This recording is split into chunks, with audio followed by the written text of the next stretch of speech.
Hi, வணக்கம். மாடி தோட்டம் போட்டிருக்கேன் பாருங்க.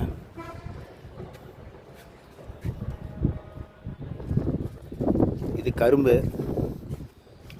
சும்மா மாடியில் நம்ம டைம் பாஸுக்கு சும்மா செடிகளை போட்டு அப்படியே வளர்த்துட்ருக்கோங்க.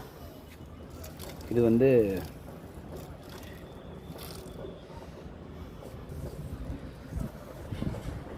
முருங்கை மரம். இது கருணக்கிழங்கு, முருங்கை, அது மாதிரி சிம்பிளாக செடிகளை போட்டு சும்மா நம்ம தேவைக்கு ஒரு திருப்திக்கு பாருங்கள்.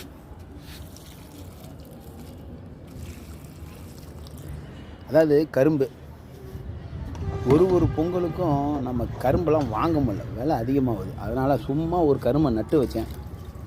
2 கரும்பு முளைக்குது, பரவாயில்ல. இதை ஒரு கரும்பு பொங்கலுக்கு ஆகுமே. அப்புறமேட்டு இதை பாருங்கள், கருணக்கிழங்கு. இதை சும்மா போட்டேங்க, கருணக்கிழங்கு. அடுத்த பார்த்தா கருணக்கிழங்கு முளைச்சிருச்சு. ஏதோ ஒரு டைம் பாஸுக்காக. இனிமேல் நீங்களும் வீட்டில் மாடி தோட்டம் போடுங்க. உங்களுக்கு தேவையானதை நீங்களே பயிர் பண்ணுங்கள்.